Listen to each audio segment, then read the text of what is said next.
día de hoy vamos a tener la presentación de qué es el trastorno oposicionista desafiante. Nos va a hacer la presentación la doctora Yariela Delgadillo. Ella es paidopsiquiatra. Ella tiene especialidad de paidopsiquiatra en el Hospital Psiquiátrico Infantil Juan Navarro y trabaja en la clínica de Kailun Neurocenter, donde atiende consulta privada. Y pues bueno, la doctora tiene amplia experiencia en el trastorno de déficit de atención e hiperactividad, y el trastorno oposicionista y desafiante es una de las comorbilidades más frecuentes o más comunes en este trastorno. Entonces, tenemos 61 personas conectadas. Sin más preámbulo, doctora Yariela, ¿podemos empezar? ¿Cómo está usted? Hola. Sí, comencemos. Gracias, Carlos, por la presentación y la bienvenida. Vamos a comenzar a platicar de este trastorno oposicionista desafiante. Voy a empezar definiendo qué es el trastorno oposicionista desafiante. Este trastorno, como ya lo mencionaste, es un trastorno que se caracteriza, es un trastorno que está ampliamente asociado a TDA. Tener trastorno por déficit de atención e hiperactividad es un factor de riesgo para desarrollar trastorno oposicionista desafiante.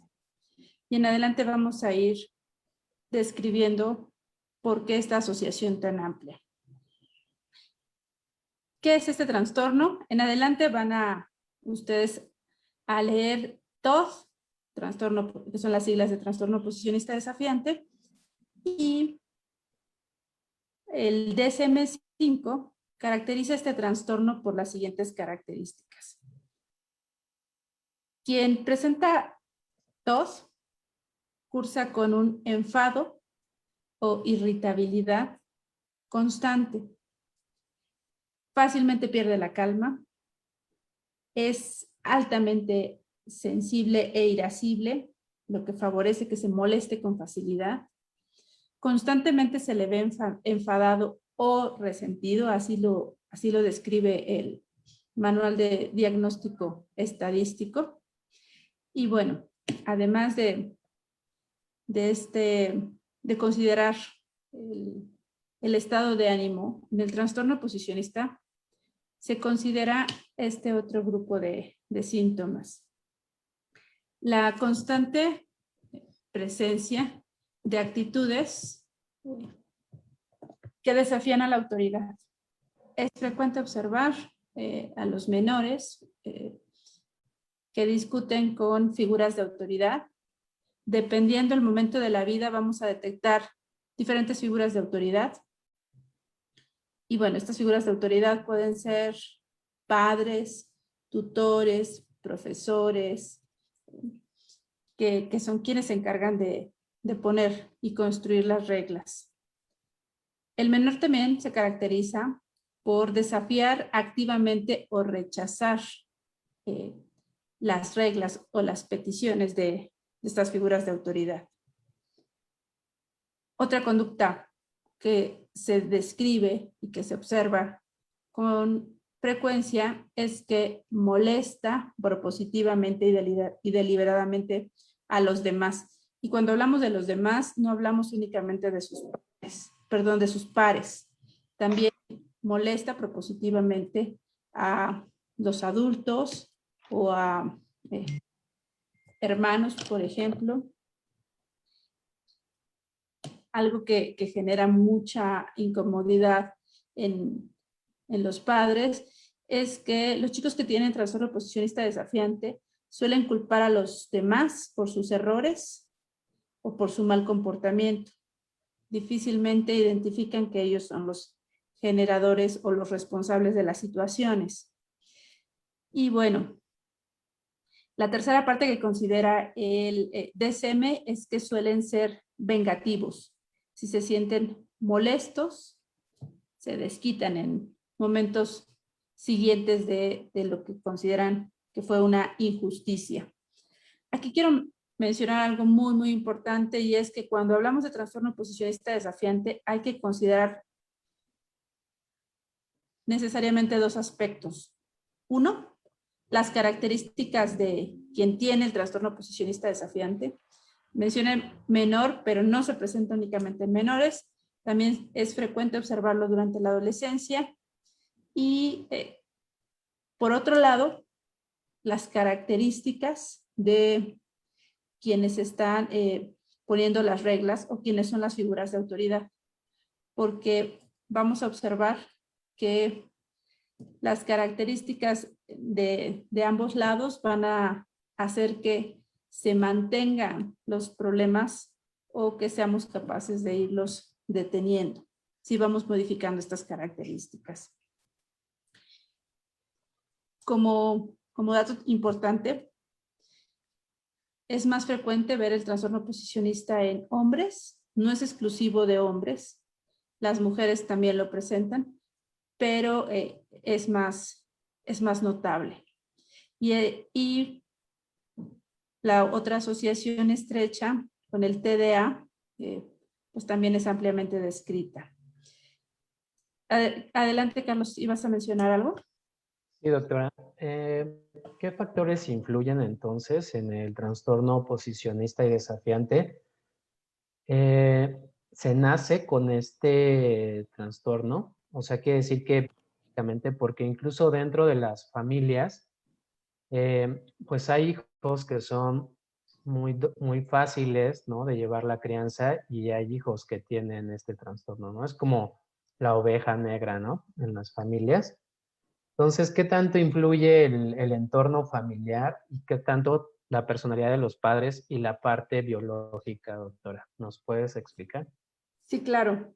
Antes de describir los factores que detonan, o los factores principalmente relacionados a trastorno oposicionista desafiante, quiero comentar que quiero responder a tu pregunta en la que mencionas si se nace o se hace el trastorno oposicionista desafiante.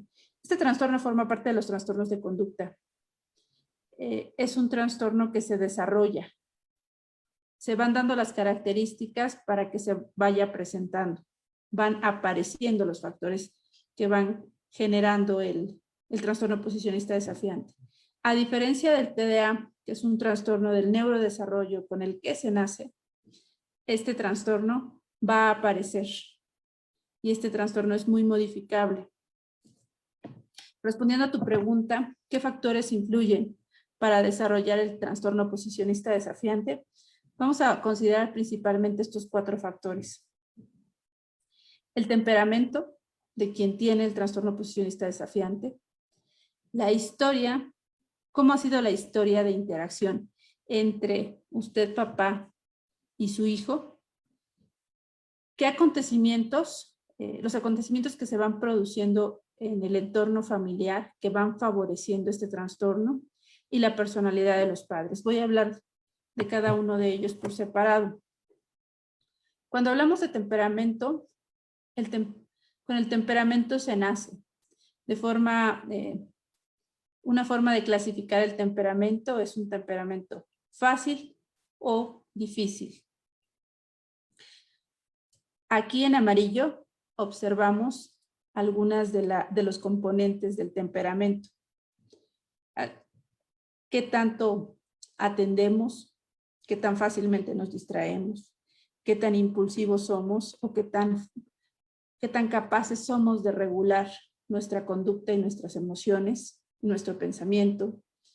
¿Cuál es nuestro nivel de actividad? Si somos muy acelerados, si somos tranquilos, si casi no nos movemos, nos inquietamos fácilmente. ¿Cómo nos relacionamos? Si nos adaptamos fácilmente al entorno. Nuestras emociones.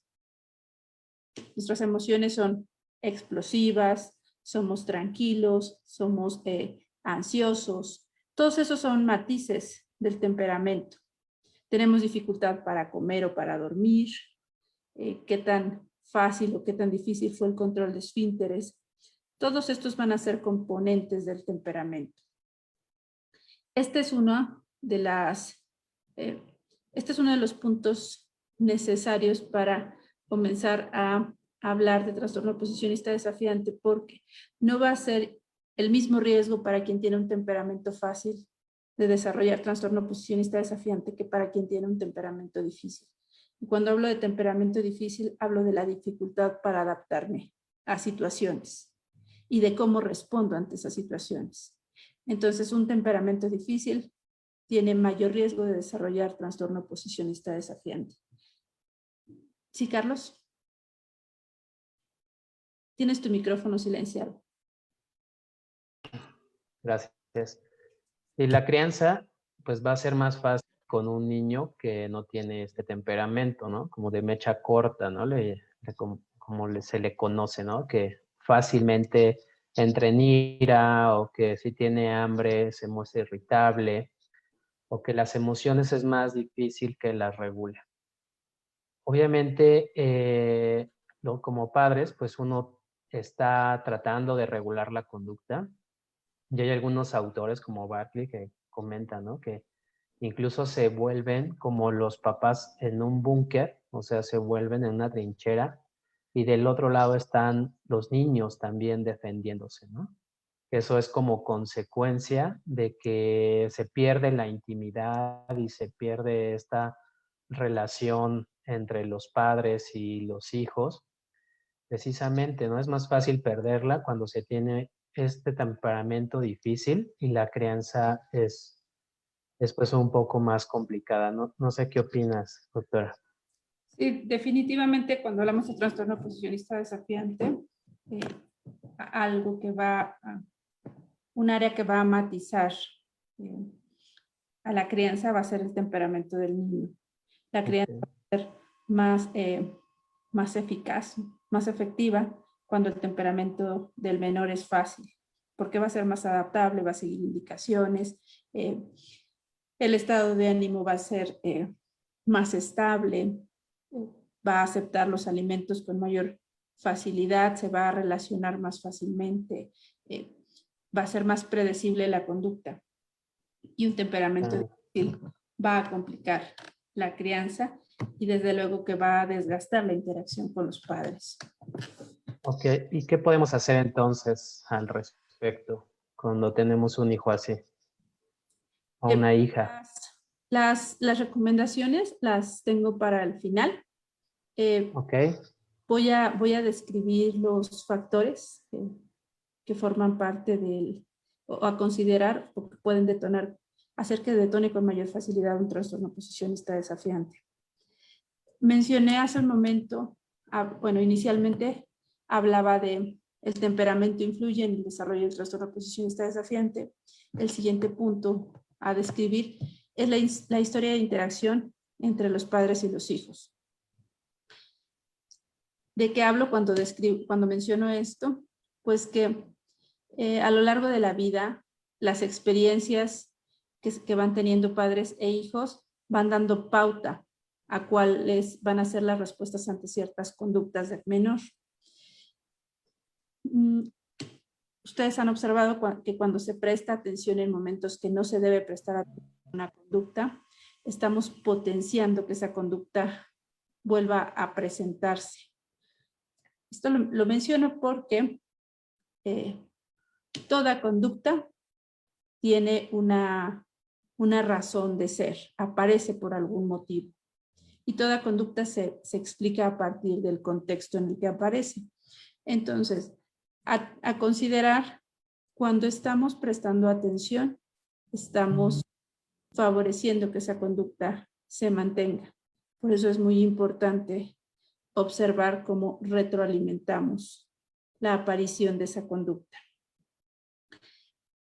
También es importante mencionar que cuando una conducta tiene una respuesta inconsistente, es decir, a veces ponemos una consecuencia ante cierta conducta y después esa consecuencia no aparece, tenemos inconsistencia en la aparición de estímulos, pues esta animando a que el menor busque que la conducta se vuelva predecible. Quiero ejemplificarlo. Si de 100 veces 90, si de 100 veces que grité 90 me pusieron una consecuencia y 10 no, con esas 10 que no hubo consecuencia, es suficiente para que yo me siga arriesgando a que aparezca el grito y apostarle a que tal vez en la siguiente vez no haya consecuencia de mi comportamiento. También mencionar que cuando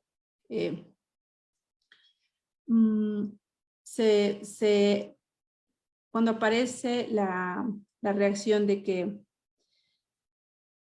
se va tolerando la conducta y se va permitiendo que esta conducta empeore sin que haya ninguna consecuencia, pues también el menor está tratando de medir qué tanto puede transgredir los límites y eso no lo hace manipulador. Aquí me quiero detener porque es muy frecuente que escuchemos que ante la aparición de un trastorno oposicionista desafiante al menor se le llame manipulador. No está manipulando. Es natural y es normal que todos busquemos los límites, busquemos saber hasta dónde podemos actuar. Y entonces, pues con los niños no ocurre diferente, lo hacemos también los adultos. Vamos buscando qué tanto podemos ir avanzando en nuestra conducta y eso no los hace manipuladores. Con eso hay que ser muy cuidadosos porque sin querer terminamos invalidando conductas que aparecen no necesariamente por manipulación. Es parte del desarrollo, ¿no, doctora? Normal, digamos, Desde luego. el hecho de estar verificando, ¿no? Hasta donde es posible. E insisto, porque a mí me toca escucharlo con mucha frecuencia y estoy segura que también en la consulta, que son chicos manipuladores. No se trata de manipular, se trata de explorar y eso lo hicimos todos. Tal vez ya no nos acordamos, pero eso es parte de nuestro desarrollo, ir viendo qué tanto podemos avanzar en una conducta. Es parte del desarrollo del menor y es parte de las obligaciones de los padres. Claro. Seguir dando pauta hasta dónde puede avanzar la conducta. Algo que también me gustaría agregar es que precisamente el menor busca los límites para evitar la ansiedad, ¿no? La angustia. Los niños a esta edad, ellos creen que son responsables, ¿no? En la infancia de lo que sucede. Entonces, muchas veces este pensamiento egocéntrico, pues también genera mucha culpa, ¿no? Genera angustia, ¿no? Entonces, cuando tenemos los límites claros, también obviamente la ansiedad disminuye. Entonces, algo que también a un niño le puede dar seguridad, le puede dar confianza, autoestima, es el hecho de tener bien claro hasta dónde puede llegar y hasta dónde no. Y eso mismo, pues, busca el niño, ¿no? Al estar buscando hasta dónde puede llegar con los límites. Sí, claro. Un ambiente en el que hay límites es un ambiente que disminuye la ansiedad, porque es predecible, porque sabemos que va a ocurrir. Entonces, sí, de ahí la relevancia de establecer límites. Mencionaba, estaba yo describiendo el revisar la historia, cómo ha sido la historia de interacción entre los padres y los niños. Entonces, revisar qué tan consistentes han sido con el establecimiento de límites, qué tanto han dejado que se avance en la conducta sin que haya límites claros, pero tradicionalmente, y esto no es novedad lo que voy a mencionar, en los países latinos y en un país como el nuestro, la crianza está enfocada en el error. Hemos sido educados para detectar el error y para señalar el error. Punitivos. Punitivos, sí. Tendemos a haber sido criados bajo bajo reglas Se punitivas, equivocaron una crianza mal. punitiva, enfocados en detectar error y establecer castigo, difícilmente ocurre que reconozcamos o detectemos cuando una conducta es correcta y la reconozcamos. Entonces ahí también les quiero mencionar, es importantísimo, así como reconocemos el error y establecemos consecuencias, es también muy importante identificar cuando una conducta se está haciendo adecuadamente. Cuando se le reconoce al menor que está haciendo bien las cosas, se va fortaleciendo la autoestima y se le va mandando un mensaje de eficacia. De ahí que sea tan relevante que no solamente reconozcamos errores, que también identifiquemos cuando está teniendo aciertos y cuando está haciendo las cosas bien. Los niños, y también eso lo escucho mucho en la consulta, es que hacen las cosas por llamar la atención. Eso no es malo, eso es normal. Una forma de tener recompensa es teniendo reconocimiento. Una forma de sentirnos recompensados también es saber que somos atendidos. Entonces, bueno, en la crianza una forma de recompensar cuando se está haciendo algo bien, pues es dar reconocimiento y atender ese buen comportamiento. Entonces, pues revisar qué hacemos cuando el menor lleva a cabo una conducta adecuada. ¿Se le reconoce el buen comportamiento o se ignora y se pasa por alto? Aquí me detengo porque si queremos mantener un buen comportamiento, pues hay que recompensarlo. Y pues es importante que revisen qué hacen cuando aparece un buen comportamiento. Atendemos y perpetuamos cuando una conducta negativa aparece, o atendemos y perpetuamos cuando una conducta adecuada aparece. Esto es en cuanto a la historia entre los padres y los niños. Otros factores a tener en cuenta: definitivamente los acontecimientos que se producen en el entorno familiar. Va a ser más fácil que aparezcan eventos de berrinche, de oposicionismo, de explosividad, si el ambiente está siendo tenso. ¿Y por qué se puede tensar el ambiente familiar? Pues por problemas de salud, ya sea en el menor o en alguno de los integrantes de la familia. Ustedes reconocen que cuando tienen alguna enfermedad, pues están menos pacientes y menos tolerantes. Entonces es importante identificar si un estresor de salud puede estar precipitando que mi estado de ánimo pues sea más explosivo y menos paciente. También sabemos que el dinero es un estresor que puede favorecer cambios en el estado de ánimo.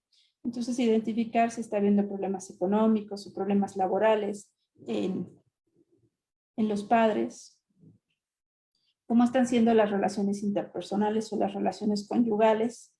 Se describe que es más frecuente la aparición de trastorno oposicionista desafiante en padres que están teniendo dificultades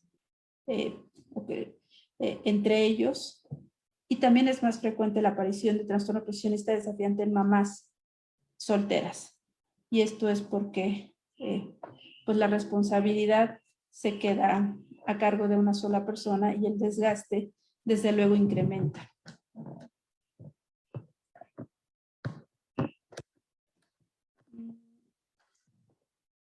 Me regresé porque me falta describir dentro de estos factores la personalidad de los padres. Desde luego que va a ser un factor que va a favorecer la aparición de trastorno oposicionista desafiante. Reitero, en gran porcentaje de quien tiene trastorno oposicionista desafiante existe también trastorno por déficit de atención e hiperactividad. Sabemos que el trastorno por déficit de atención e hiperactividad tiene una amplia asociación genética, es decir, con mucha frecuencia los padres de los pacientes tienen las mismas características de los pequeños. Es decir, son poco tolerantes a la frustración, les cuesta trabajo el manejo del tiempo, tienen dificultad para las transiciones, es decir, les cambiamos de plan A a plan B o aparece un no y se vuelven intolerantes ante la situación, tienen mayor disregulación emocional, menor dificultad para regular las emociones.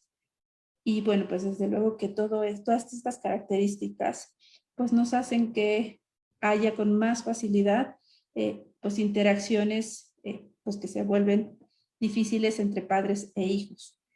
La forma de ser de los papás, el cómo solucionan los problemas, el cómo se adaptan a la adversidad, cómo es el estado de ánimo, cómo ven el error, sí, como algo que debe de ser castigado o como una oportunidad de aprendizaje, pues desde luego que todo esto va a favorecer también la aparición de trastorno oposicionista desafiante. Entonces, a tener en cuenta que todos estos factores influyen en la aparición de este trastorno, no es un evento único. Y cuando yo describo factores, no hablo de culpar al menor, porque vemos que hay características del menor que influyen, ni tampoco culpar a los padres, ¿no? No se busca encontrar un culpable, sino se busca identificar características sobre las que se puede influir. ¿Qué pasa en el trastorno oposicionista desafiante? Bueno, pues ustedes lo saben y lo viven de manera cotidiana. Es frecuente que al menor que tiene trastorno oposicionista desafiante sea necesario repetirle varias veces la misma indicación. Aquí hay que ser muy, muy cuidadoso porque cuando tengo oportunidad de mencionárselo a los padres de los pacientes que tienen ya sea TDA o trastorno oposicionista desafiante, el desgaste al que te puede llevar el dar una indicación más de una vez hace que pues que el menor se acostumbre a que lleva la indicación hasta la aparición del grito y que el padre ya vaya muy enojado y a punto de el siguiente paso, que es el golpe, cuando quiere que se lleve a cabo la indicación.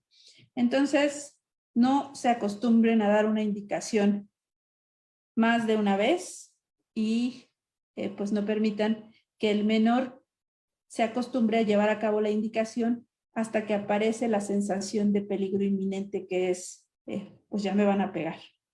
Entonces, ¿qué ocurre? Pues este bucle que vemos aquí en esta diapositiva, el padre repite la indicación varias veces, la indicación no se cumple, aparece la amenaza, bajo amenaza sigue siendo verbal y tal vez el riesgo de peligro pues aún no se observa y el enojo del papá va incrementando hasta que vemos que pues llega la agresión. ¿Qué ocurre con este bucle? ¿Qué ocurre con esta repetición a la que estoy segura que han estado expuestos o que conocen y que genera mucho desgaste? Pues hay de dos.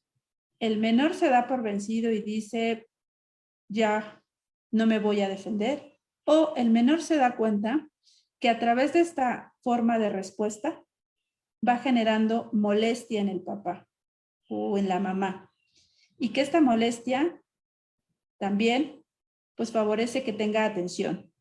Y que además quien está enojado pierde el control. Y si pierde el control, ya no está siendo efectivo para llevar a cabo, para dar indicaciones. Entonces, pero eso no aparece de manera súbita. Esto se va dando. Esto se va construyendo y va generando, insisto, desgaste.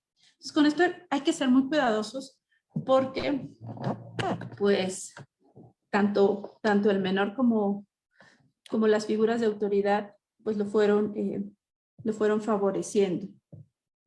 ¿Y vas a mencionar algo, Carlos?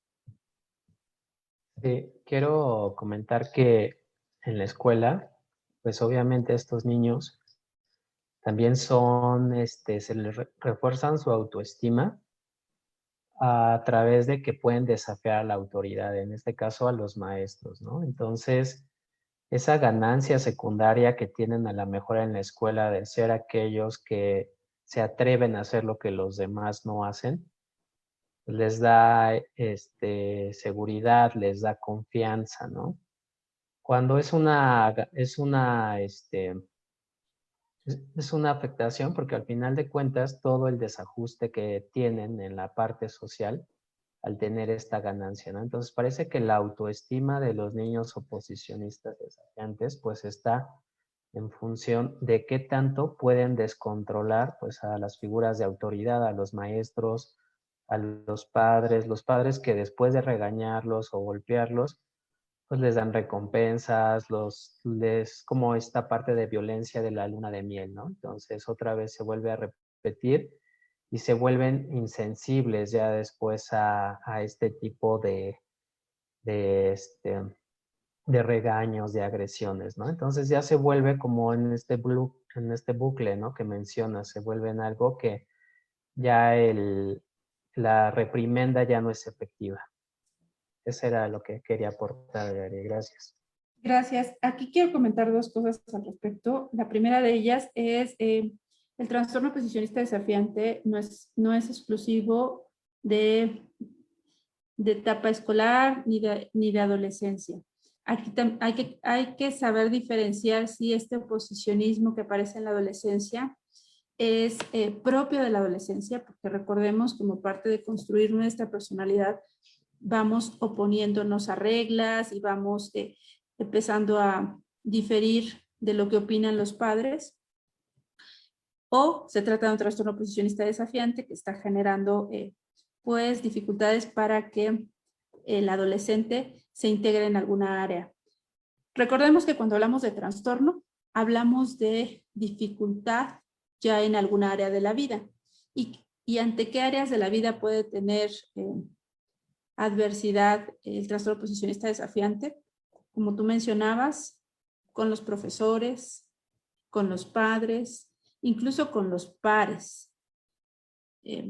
Es llevar la contra sistemáticamente, y no es ni siquiera es porque sé que tengo la razón, es porque me doy cuenta qué reacción provoca mi conducta y que se va teniendo ganancia a través de esta reacción. También quería mencionar, cuando aparece el trastorno oposicionista desafiante, también es importante descartar si no estamos frente a depresión. Con mucha frecuencia aparecen conductas oposicionistas cuando los escolares o los adolescentes están viviendo depresión. Entonces, por eso es muy importante evaluar la razón del trastorno oposicionista desafiante. Como recomendaciones, ¿qué nos sirve cuando estamos ante un trastorno oposicionista desafiante?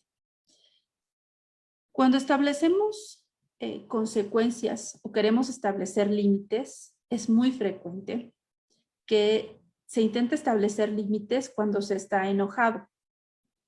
Entonces, de aquí la recomendación de actúe y no reaccione. Una recomendación que le doy de manera constante a los padres de mis pacientes es: no establezca límites cuando está enojado, porque cuando se está enojado se pierde el objetivo del establecimiento de límites. Ya no quiero que aprenda a través de la consecuencia. No quiero que obtenga un aprendizaje a través de esta situación. A veces lo que ocurre es, quiero que vea quién manda. Entonces, parte del establecimiento de límites es no perder el objetivo. Lo voy a ejemplificar. Resulta que ya le dije 10 veces que tiene que poner la ropa en su lugar. Se lo repetí tantas veces que a la 11ª ya estoy muy enojada y que lo que sigue es que le doy una nalgada. ¿Para qué me sirve darle una nalgada si al final no va a terminar poniendo las cosas en su lugar? Entonces aquí no pierdan el objetivo con el establecimiento de límites. ¿Qué quiero? ¿Que aprenda a ser ordenado? ¿O quiero que aprenda que yo mando y que se enoje mucho por mi reacción. Entonces, importantísimo, identifiquen los objetivos del establecimiento de los límites y actúen o reaccionen. El menor no va a aprender a regular su estado de ánimo ni va a aprender a responder si no lo observa en los papás. Por eso es importante que los papás aprendan a enfriarse antes de establecer límites, porque es muy frecuente que molestos, el establecimiento de límites incluso llega a ser exagerado. Algo también importantísimo, y no solamente para el trastorno oposicionista desafiante, pero en especial con ellos, es ser cuidadoso con las largas explicaciones. Recordemos que muchos de estos chicos tienen TDA y recordemos que la atención del TDA es cortitita. Entonces, grandes rollos de media hora o una hora no son útiles en quienes tienen TDA. Es más importante la acción que todo el rollo o la larga explicación que se les dé. Entonces hay que ser muy cuidadosos con esto. Es muy importante que la explicación sea corta y que quede claro cuál es la consecuencia. No dejar de lado que el desarrollo y la forma de pensar del menor es completamente diferente a la del adulto. Entonces yo como adulto ya pasé por cómo piensa el menor, ya lo puedo entenderlo, ya lo viví, pero el menor no puede entender la forma de pensar del adulto. Entonces no dejen de ser empáticos. Es frecuente que le preguntan, ¿por qué mientes? ¿Por qué no levantas tu tiradero? Porque los papás en realidad quieren una explicación de adulto cuando hacen esas preguntas y el menor no va a ser capaz de dárselas. Y no es porque no sea inteligente, es porque es un niño o es un adolescente. Entonces, no olvidemos ser empáticos con ellos. Toda conducta tiene una explicación y tiene una razón de ser. Intentemos tratar de entender por qué están llevando a cabo esa conducta. Cuando les preguntamos por qué mienten, todos sabemos por qué miente la otra persona. Es una pregunta innecesaria para la que ya tenemos respuesta y en la que nos podemos atorar porque no nos da la respuesta que esperamos. Forma importante, dejar de buscar culpables. El menor no es culpable del oposicionismo, tampoco los padres. Insistí hace un momento, de lo que se trata es identificar qué está perpetuando este bucle de conductas. ¿Qué estoy haciendo? ¿Estoy siendo impositivo? ¿No estoy escuchando? ¿No estoy reconociendo cuando hace las cosas bien? ¿Qué estoy dejando de hacer o haciendo en exceso? Eso no me hace culpable, me hace responsable. Este trastorno es uno de los principales motivos de consulta para los psiquiatras infantiles y de hecho, quien tiene TDA en etapa escolar y adolescencia llega más por trastorno oposicionista desafiante que por los problemas propios del TDA. Entonces, es importantísimo detectarlo y atenderlo. Ya para terminar, principios básicos para mejorar el comportamiento. El manejo del tiempo en los niños tiene una particularidad. No conciben el tiempo como lo hacemos los adultos y en quien tiene TDA el manejo del tiempo aún es más complicado. Resulta que es importante que cuando establecemos límites las consecuencias sean inmediatas. No establezcamos consecuencias, pues no sé, por periodos. A veces me toca escuchar que por un mes, hasta por una semana. De preferencia, lo que hice hoy tiene consecuencia. Porque si no resulta que se acumulan un montón de castigos y el menor ya no entiende hoy por qué no estoy viendo la televisión, ni tengo además videojuegos y además ya no tengo teléfono y pues ya hasta se me acabaron los los recursos para seguir estableciendo límites y el menor ya no recuerda por qué. Me pasa mucho en la consulta. ¿Por qué no estás viendo televisión? Ya no me acuerdo. Entonces, la intención del establecimiento de límites pues pierde sentido, ¿no? Se trata de que sepa por qué está perdiendo un privilegio.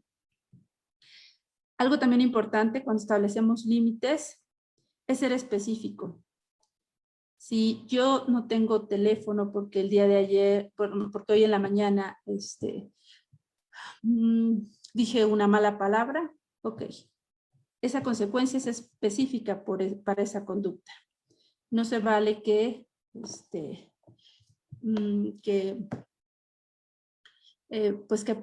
él no sepa la asociación directa y esto además me hace que el ambiente sea predecible. La consistencia en el establecimiento de límites, lo mencioné hace un momento, es importantísimo. Si yo hoy me gané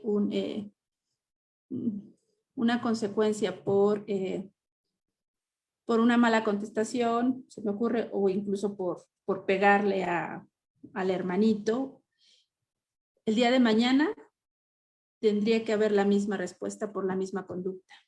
Porque si no, lo que ocurre es, yo le apuesto a que puedo llevar a cabo esta conducta y que a veces sí y a veces no va a haber consecuencia.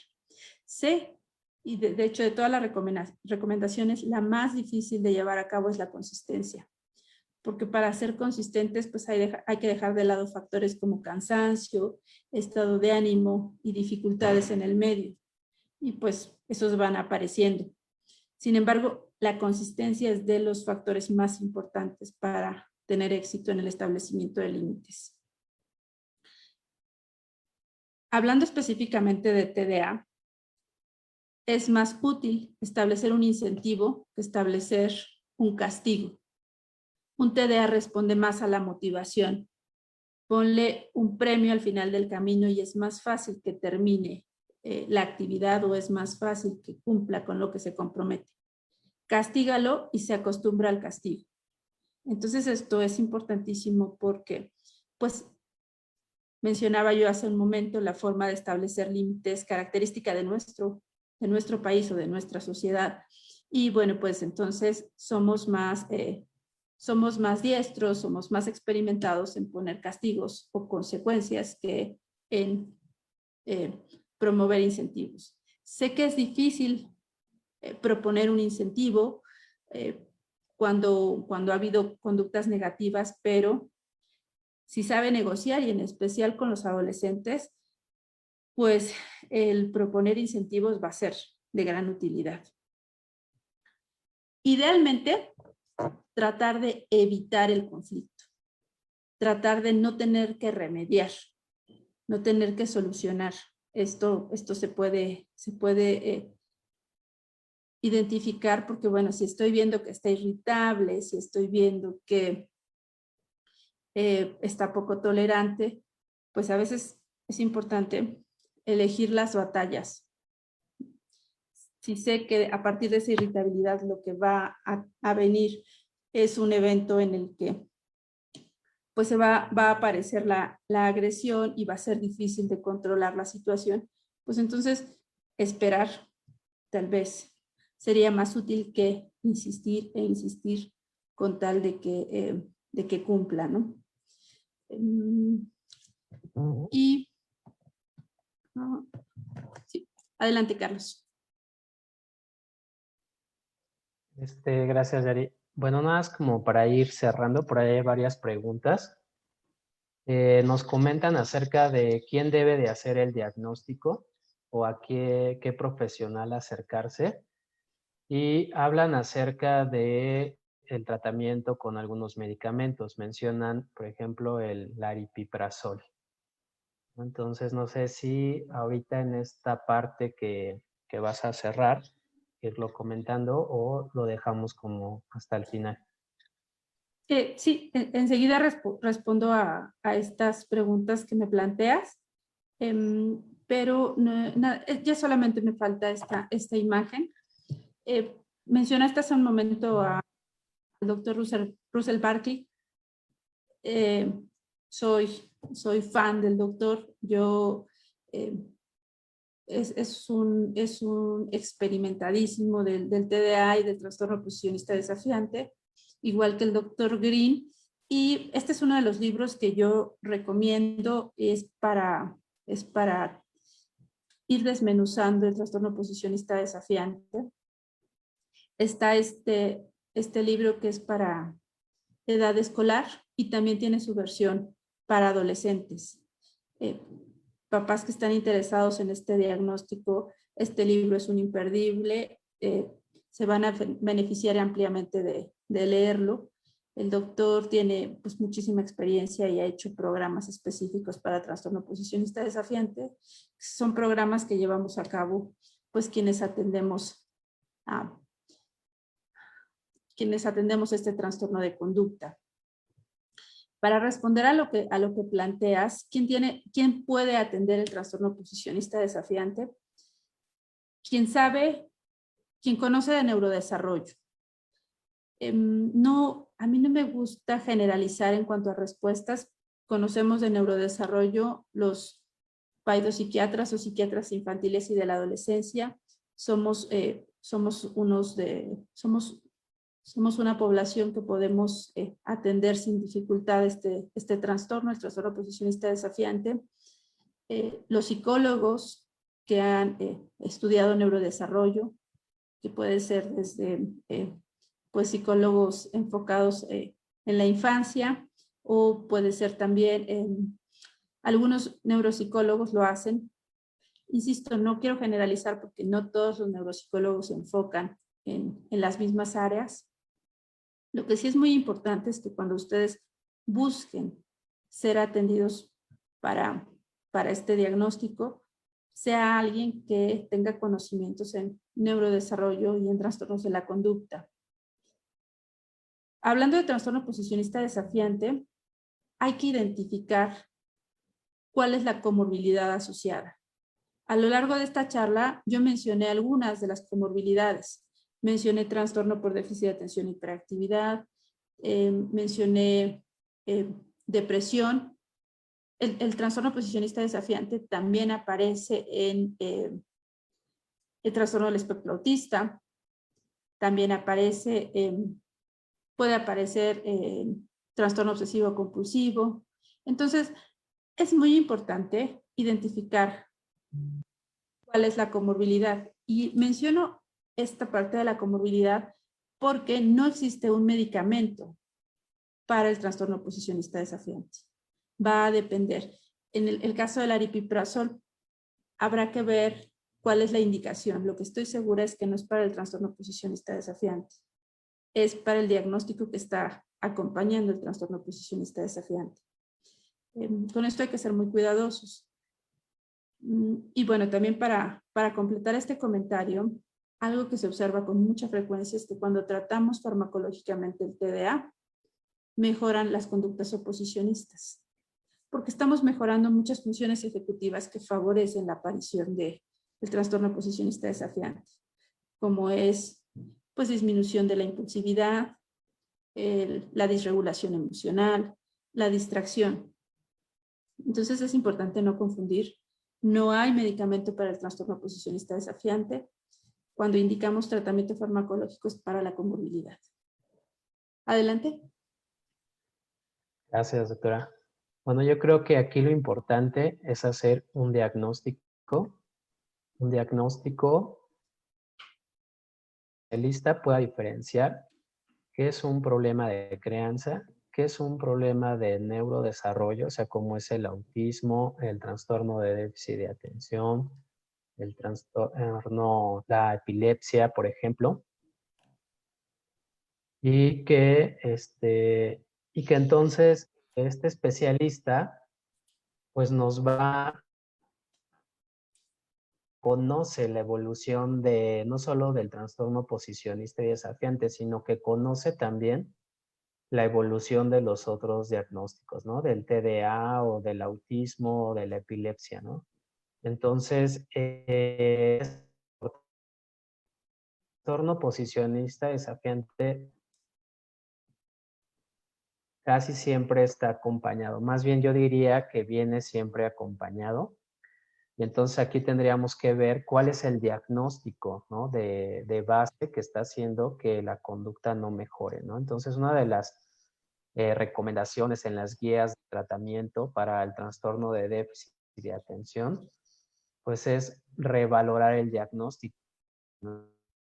Porque probablemente pues puede ser que tenga algunos síntomas que están asociados con el espectro autista y entonces esta oposición que se lee como romper límites y reglas, pues obedece a entender las cosas de una forma literal, de una forma donde esta rigidez civilizar también su conducta.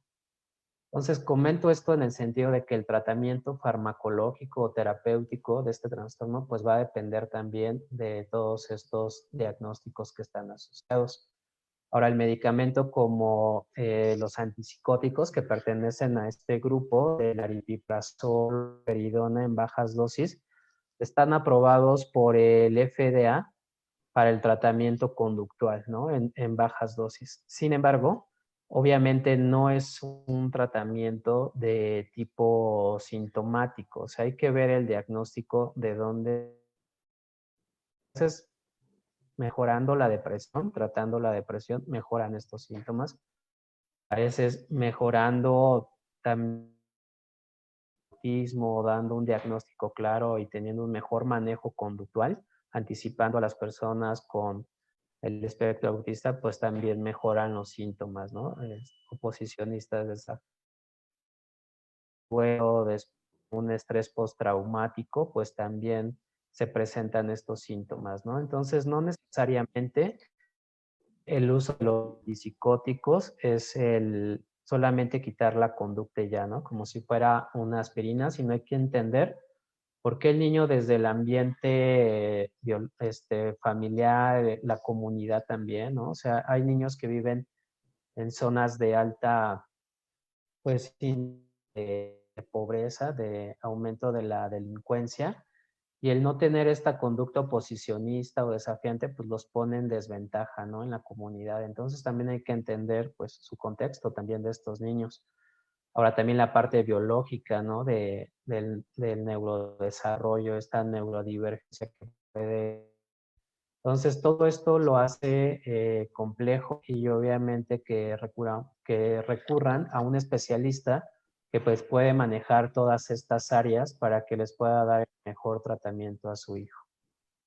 A mí me gustaría dar respuesta a preguntas que afortunadamente veo que son muchas y eso a mí me encanta porque habla del interés que se tiene por el tema. Nos preguntan, ¿este comportamiento que presentan los adultos mayores o adultos? Sí, son comportamientos que se mantienen a lo largo de la vida. De ahí es muy, muy importante atenderlos, bueno, detectarlos, entenderlos y atenderlos, porque mencioné, quien tiene trastorno oposicionista desafiante tiende a ir contra las reglas o a oponerse a las reglas y a cuestionar a las figuras de autoridad.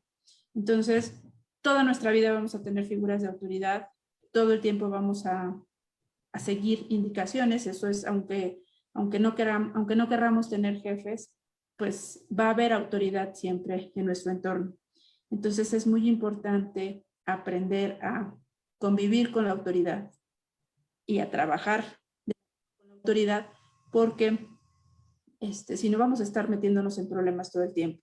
Es frecuente, conozco TDAs adultos que tienen un trastorno, bueno, que tienen conductas oposicionistas y que con mucha frecuencia se están metiendo en problemas con sus jefes, con sus padres, con sus pares. Sí, son conductas que se mantienen y son conductas que se tratan en terapia. Aquí nos preguntan, ¿es recomendable medicar a un niño con TDA y con TOS? TDA, sí.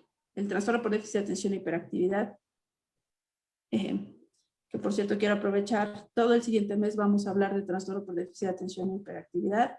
Va a ser todo el mes dedicado a esto. Por favor, escríbanos sus propuestas de temas, lo que ustedes quieran, de lo que quieran que hablemos que tenga relación con el TDA. Va a ser un mes dedicado, se lo debemos, hemos hablado mucho de algunos temas y ahora va a ser el mes del TDA y queremos hablar todo el mes del TDA. Sí, el TDA debe ser tratado farmacológicamente, el trastorno oposicionista desafiante no se medica. Yo, a lo largo de la plática, les hablaba de identificar los factores de vulnerabilidad. Y esto lo comento porque varias de sus preguntas son preguntas en las que hay relación con factores que se identifican con factores que pueden favorecer el desarrollo de trastorno oposicionista desafiante. Nos preguntan, mi hijo tiene... esperen un segundo, es que tengo todas las preguntas aquí. ¿Qué hago si le hablo varias veces y con nada hace caso y dice que a nada le tiene miedo? Es una conducta desafiante, es una conducta retadora, independientemente de la respuesta del menor o de si menciona que tiene o no miedo. Es importante que si aparece una conducta que no se está, es una conducta que no se aprueba o que no queremos que permanezca, debe haber una consecuencia. La consecuencia tiene que ser pensada, la consecuencia no es para que él vea que yo mando, recuérdenlo. Aquí mencionan que a lo largo de la pandemia alguien que estaba siendo tratado para TDA y trastorno de la conducta, estaba siendo tratado con aripiprazol, sin embargo durante la pandemia pues el cuadro de conducta empeoró. Esto lo vimos todos los psiquiatras infantiles y todos los que nos dedicamos a salud mental vimos que la pandemia detonó dificultades para adaptarnos, entre ellas dificultades de conducta. Entonces, aquí este es un factor. Cuando yo hablaba del medio ambiente, la pandemia nos generó estrés a todos y puede hacer que un cuadro que había estado estable, un trastorno oposicionista desafiante y TDA, que había estado estable, de repente se complique. Entonces, aquí a mí se me ocurre, entre otras de las causas, cómo modificó la pandemia el medio ambiente. Hubo más estresores en la familia, además de la pandemia, porque sabemos que la pandemia fue una bola de nieve que trajo dificultades de salud, económicas, dificultades interpersonales, que afectan a toda la familia. La escuela también. Los chicos estaban cansados y siguen cansados de las clases en línea. No estoy diciendo nada que ustedes no hayan escuchado. A una parte de la población le vino bien y a muchos otros los cansó. Y eso repercute en la conducta. Es importantísimo identificar esos factores. Por aquí, una pregunta entonces es dejarlo hacer lo que quiera sin reprenderlo. Si no entiende 1, 2, 3, 4, 5 veces que se le dice no. Acuérdense, yo mencioné, no se permitan dar la misma indicación más de una vez. A medida que van dando la misma indicación, la sensación que los papás tienen es no me está haciendo caso, no le está importando mi indicación, se van llenando de enojo. Cuando se acercan ya están muy, muy molestos y pues el menor se acostumbra a que hace caso cuando hay amenaza y ustedes van haciendo tolerancia a dar la misma indicación varias veces. Una sugerencia es después de la primera vez, la segunda nos acercamos, tomamos de la mano, nos acercamos y favorecemos que la conducta se lleve a cabo. Para ustedes puede parecer muy cansado como tener que estar acercando al menor a la situación, pero les estoy segura que es mucho menos desgastante que tener episodios de enojo repetidos a lo largo del día. Este estrés constante que puede generar un trastorno oposicionista desafiante también es factor de riesgo para que los papás desarrollen trastornos del estado de ánimo. es muy frecuente ver papás de chicos con TDA y trastornos de conducta, con depresión y ansiedad. Y nadie que esté deprimido o ansioso es paciente. Entonces ahí también es una invitación a ustedes, papás, pues revisar cómo está su estado de ánimo, qué tan pacientes están, porque pues desde luego, y siempre lo comento, tanto el TDA como el trastorno posicionista desafiante requieren un nivel de energía mayor al promedio. Y si su estado de ánimo no está bien, no van a poder ser lo suficientemente efectivos como les gustaría. Claro. ¿Ibas a mencionar algo? Sí, precisamente, ¿no? Esto que comentas, ¿no? Acerca del estado de ánimo, hay que monitorizarse como papá acerca de, pues, de nuestro estado de ánimo. O sea, puede ser que vengamos cansados de trabajar, ¿no? Y estamos menos tolerantes, o que tuvimos un mal día, o que también nosotros somos de mecha corta, o sea, respondemos muy rápido. Entonces, hay que buscar las situaciones que favorezcan que no caigamos como en este tipo de situaciones que comenta la doctora, ¿no? Donde perdamos el control y entonces nuestro hijo identifique que a veces podemos ser los más permisivos del mundo y los más cariñosos y por otro lado, cuando algo está pasando, pues no toleremos nada, ¿no? Y seamos muy duros, ¿no? Entonces, este tipo de intermitencia en las indicaciones es lo que favorece todo eso, ¿no? Que se tengan que estar dando constantemente en la misma indicación, porque no hay una claridad, pero también por parte de nosotros. Entonces, yo les recomiendo a los papás en la consulta también de que, pues si te puede ayudar, ¿no? A lo mejor tu esposa o te puede ayudar la mamá, ¿no? A que tú manejes una situación que sabes que podrías tú desencadenar con tu estado de ánimo, o sea, de irritabilidad, pues mejor que lo trate, ¿no? Y a lo mejor cuando tienes que ser más duro, más concreto, pues tal vez lo puedes dar tú, ¿no? Porque tal vez a la mamá le cueste más trabajo esa parte, ¿no? No se trata de hacer equipo, pero al final de cuentas que el objetivo sea el mismo, ¿no? Pero sí monitorizando el estado de ánimo como papá, porque de eso va a depender mucho. Y bueno, que quisiera también cerrar como este tema tan interesante, cerrar que obviamente este tipo de trastornos se presentan más en poblaciones con un nivel socioeconómico más bajo, ¿no? O sea, aquellos donde hay más pobreza, donde hay más desigualdad social, se presenta más este diagnóstico y tiene que ver precisamente por esta falta de oportunidades a la atención de la salud de los padres, a la salud emocional de los padres, a dar un seguimiento psicológico también por los hijos, ¿no? Muchas veces este trastorno va evolucionando y puede evolucionar al grado de un trastorno de conducta.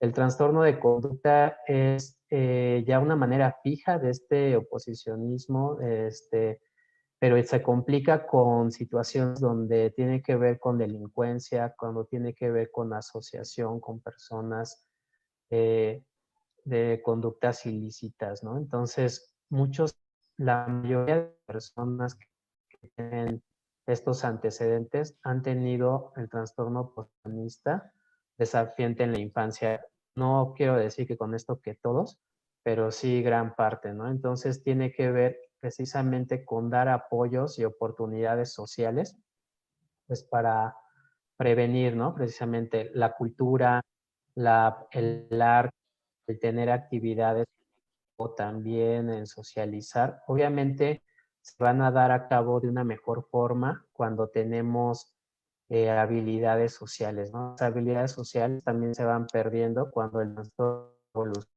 este trastorno posicionista. Y bueno, eso sería como mis recomendaciones, igual que comenta la doctora Yariela, pues los esperamos el próximo mes. Vamos a estar hablando de TDA. Las próximas semanas vamos a hablar de depresión y algunos tratamientos alternativos también de la depresión. Entonces, pues bueno, yo con esto me despido, doctora. No sé si quieras dar Yo, un último comentario para cerrar. Sí, más que un último comentario, yo quiero responder a una de las preguntas. Insisto, hubo muchas preguntas. Gracias. Habla de todo el interés. Yo sabía que este tema, al generar tantas dificultades, iba a ser un tema que interesará mucho. Una de las preguntas es ¿qué tan perjudicial puede ser la aparición de golpes con estos chicos? Muy, muy perjudicial. Primero, vamos viendo que la violencia va en escalada, y segundo, y siempre lo comento, esa es una pregunta que les dejo en el aire, después de un golpe, ¿qué sigue como consecuencia? Y si el golpe no fue un recurso efectivo, ¿qué vamos a hacer después? Entonces, la violencia nunca es opción para controlar las conductas. Me queda muy, muy claro el malestar que pueden generar las conductas oposicionistas. Al final es un desafío a su capacidad en la crianza, y pues eso incomoda y molesta, pero no se pueden permitir perder el control. Si pierden el control, ¿quién va a llevar a cabo el manejo de límites? Y una forma de perder el control es pues golpeando al menor. Entonces, después de los golpes que sigue, esa llévensela, por favor. Es un planteamiento, ya no tendríamos otra opción. ¿Qué vamos a hacer después? Y la conducta oposicionista tiende a mantenerse, y no se va a mejorar con golpes. Gracias. Les dejé a lo largo de la charla les dejé la imagen del libro. Les va a encantar. Los esperamos por acá la siguiente semana para hablar de depresión. Me comprometo a responderles sus preguntas a quienes no les alcance a responder. Gracias. También les mando un libro que se llama ¿Por qué lo mando yo?, que es para la infancia. Ahí lo vamos a dar en el link. Muchas gracias y hasta luego.